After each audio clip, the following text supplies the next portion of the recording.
Hi everyone, thanks for helping me to celebrate my 10-year Authorversary by keeping watching these terribly boring videos. This time, I want to talk to you about a novella that I brought out last year.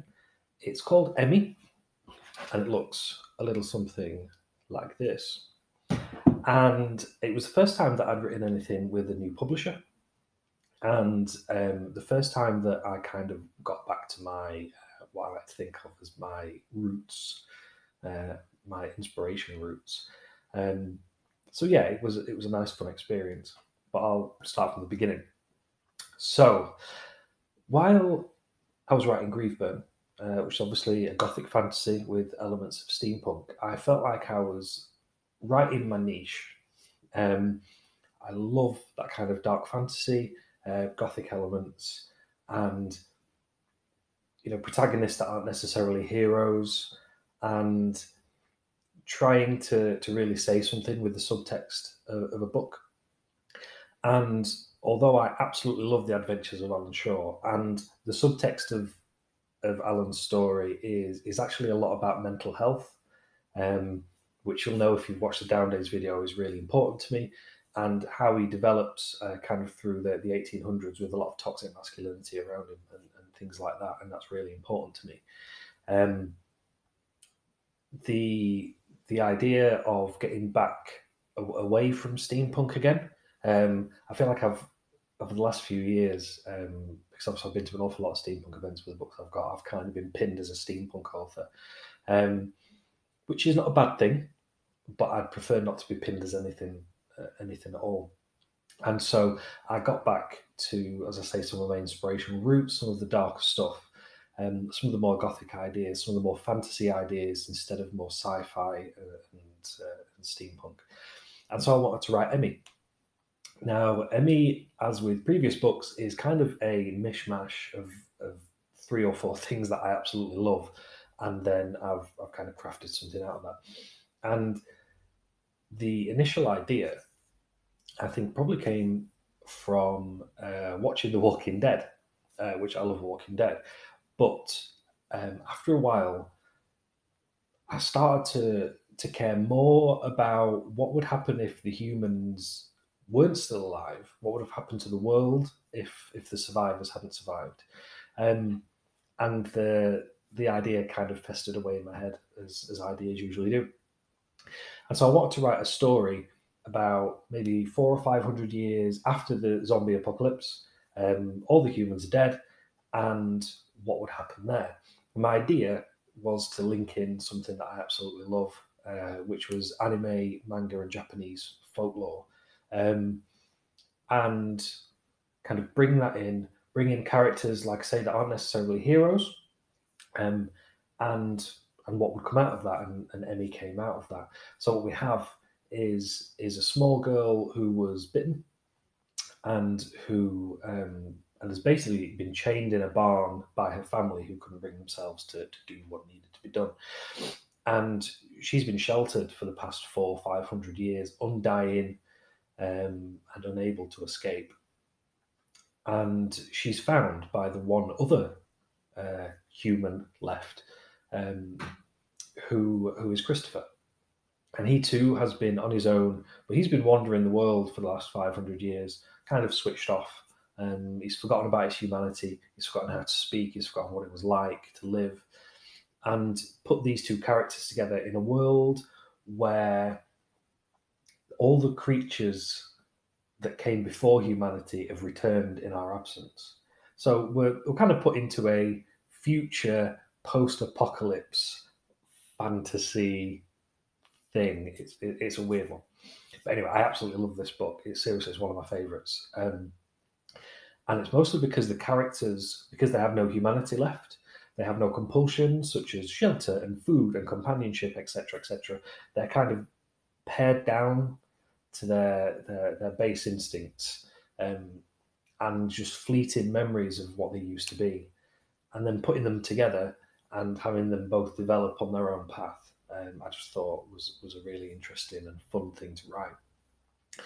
As I said, it's the first time that I haven't published with Inspired Quill since Griefburn, and there's a reason for that. Not because I don't love Inspired Quill, because I do, and they're going to publish some more of that stuff in the future, hopefully. But actually, it was because one of the hurdles that you have to get over when you're being an author is conventions and book signings and events and things like that. Now, this was all before coronavirus kind of flattened the world. And I was planning for a big event for me each year, which I never miss, which is Sci-Fi Scarborough. And every year I turn up with my table and I talk to some incredible geeks. I absolutely love them all. I've met some great friends there, and people do tend to come back for the next book each year. And because I've procrastinated on Alan Shaw so much, watched the Alan Shaw video for that, I didn't have a book, and I started to panic. Now I had Emmy waiting in the wings, and an IQ said that they would take it, but they couldn't do it right now because they obviously have a lot of other authors and they have to do things in their own time. But I knew that I would be going, or I thought I would be going to Sci-Fi Scarborough, and I panicked and thought I absolutely have to have. That was my phone going off. I absolutely have to have um, something to publish. I'm going to turn that off. There we go. I'm not even going to edit that out. I don't care. So I panicked and I needed something to publish. And so among the people I met at Sci-Fi Scarborough was another great publisher, Sixth Element. And I got to know them really well. And, we got drunk and done the geek quiz and things like that and played D&D together. So we knew each other pretty well. And I mentioned to them that I really wanted to get something out, but the timescale was quite short. And said, "Oh, we'll help you out. Well, we can do that in that time scale." So for the first time, I was like, "Oh my god, a new publisher!" Ooh. And but I agreed because I was worried that I wasn't going to get anything out and that I would disappoint people that came back every year for the next book. And obviously, I didn't want to do that. So I went with Sixth Element, and what a great experience! I'm so lucky because I know people have a lot of issues with agents and publishers and changes being made that they're not happy with, and there are stories all over the internet about that. I'm sure you'll be able to find some. But I've been so lucky to have two publishers in a row that have been absolutely fantastic, and they 6E just got the story. They knew exactly what I was trying to do.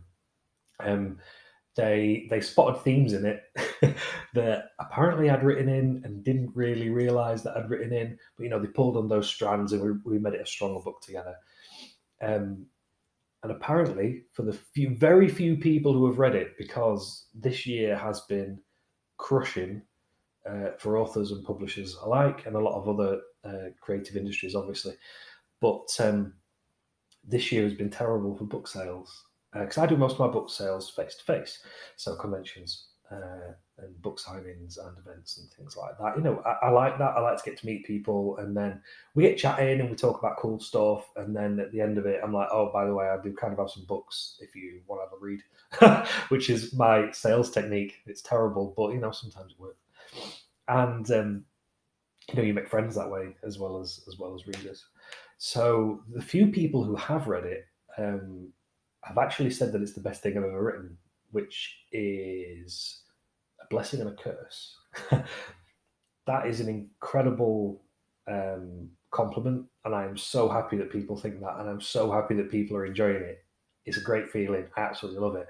Secondly, this is when the panic sets in. And the that good old imposter syndrome. If this is the best thing I've ever written, it's probably the best thing I'm ever going to write. Everything else after this is just going to be pants. I can't one up that. I can't get any better than that. But that's just something that you have to deal with. And hopefully, I'll write something that's cool at some point that stands up. But yeah, Emmy, I absolutely love Emmy. As I say, it's been a weird one. I think the main thing I've learned is to not be too precious. Um, and also not to shit the bed. So don't panic if you don't have a book ready for an event. I'm sure everybody would have been, in hindsight, I'm sure everybody would have understood. Everybody would have been absolutely fine about it, and people would still come and have a chat. And I still would have got to do all the stuff that I really enjoy doing at events. And so, really, I should have just waited. But on the upside, I'm glad I didn't, because Emmy ended up being an absolutely amazing book, and I got to work with a new team, which is brilliant. But yeah, so Emmy is a short book. It is only a novella, and so this is a short video as well. But if Japanese folklore post-apocalypse with undead main characters who've lost their humanity is your kind of jam, check it out.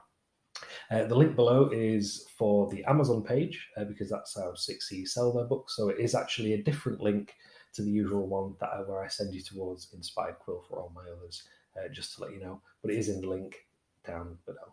So thanks for coming. Thanks for listening. And I'm going to go into Oshibana Complex next, which is my non-binary cyberpunk story. Another thing where I've mashed things together that I absolutely love. So check out the next video, and I will see you over there. Thanks for listening. Hi everyone, just a quick PS. Just wanted to remind you that there's a giveaway for my Authorversary, and you can enter by going into the comments box below and entering details. You can also find my books down there, and you can find my Patreon if you want to keep abreast of what's going on and see videos like this early and get access to books early and short stories and exclusive poetry and things like that. So please do check it out. Thanks a lot. See you soon.